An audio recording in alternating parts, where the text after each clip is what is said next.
Narito na ang mga balitang connected sa masa.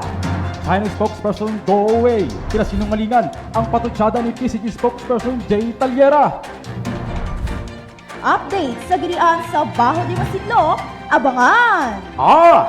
Paggamit ng vape, ipagbabawal na nga ba sa mga kabataan?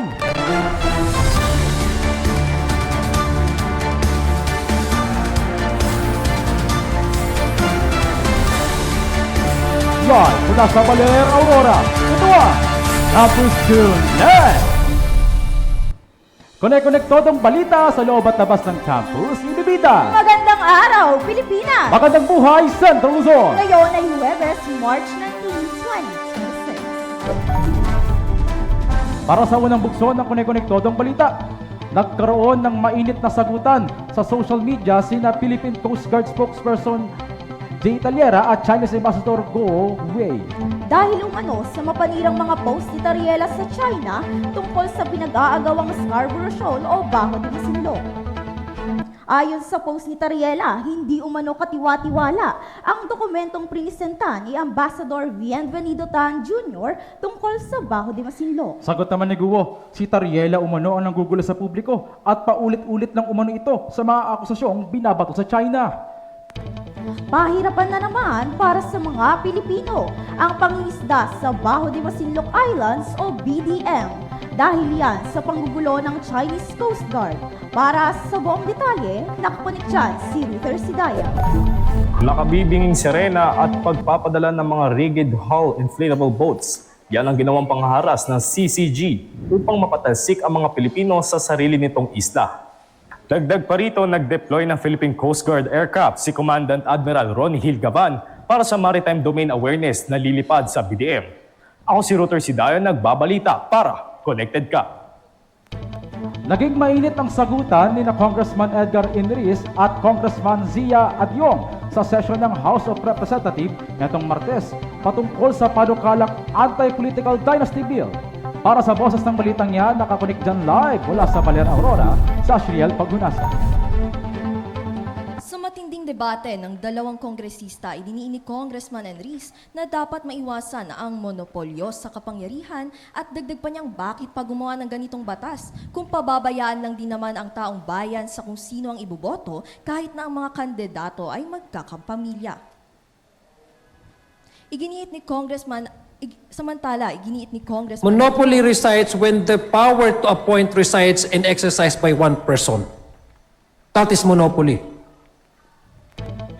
Sa ngayon, Judano, patuloy pa rin pinapagulong at pinag-aaralan ang nasabing bill sa Kongreso. Live mula sa Baler, Aurora, ako si Ashriel Paghunasan. Lagi at laging konektado para sa bayan. Maraming salamat, Ashriel Paghunasan. Susunod! Senator Rodante Marcoleta, kinusyon ng mga sinasabi ni Colonel Jacqueline Ploma kung bakit alamin. Panukala sa pagbabawal ng vape sa mga kabataan, tinutukan ng pamahalaan. Abangan ang lahat ng yan sa pagbabalik na Campus Connect! Sa pag-usbong ng teknolohiya ay siya ring paglawak ng panggagaya. Deepfakes homes, pamilyar ka ba? Ang Artificial Intelligence o AI ay may kakayahan na ngayong gayahin ang boses ng paborito mong singer. Ito ay sa pamamagitan ng high-tech voice cloning, conversion at style mimicry kung saan makokopya ang boses, singing style at pitch range ng isang singer at makapagproduce ng awitin mula sa AI. Pinatutsadahan ni Senator Rodante Marcoleta si Colonel Jacqueline Pluma dahil sa kanyang mga sinasabi patungkol sa Kalayaan Islands. Para sa buong detalye, nakakunik dyan si Juliana Rivero. May you please enlighten me, sir?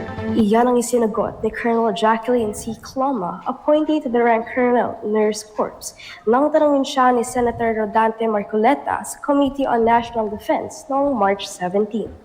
Ito ay patungkol sa sinasabi niyang nadiskubre di umano ng ninuno ng kanyang asawa ang Kalayaan Islands. Tinanong pa siya ni Marcoleta kung suportado ba ito ng mga makatotohanang ebidensya. Wala namang nasagot si Cloma patungkol dito. Ako, si Juliana Rivero, konektado para sa sambayan ng Pilipino. Sa pagbabago ng mundo, karamihan sa mga kabataan ngayon ay sumasabay na rin sa uso. Isa na rito ang paggamit ng vape.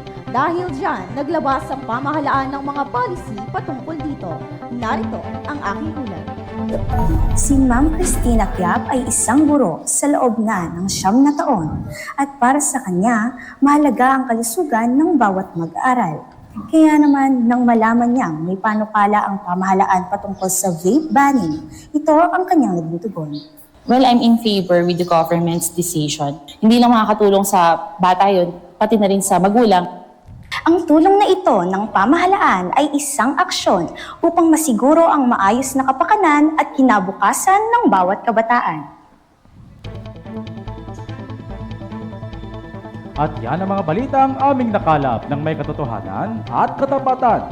Mga kulit, lagi nating tandaan, ang AI ay ating kakampi at hindi kalaban. Ako po, si Jude Bunite. Sa Kunoy Konektodong Balita, in and out of the campus, connected ka. Ako naman si Mia Miklan. Ito ang Campus Connect!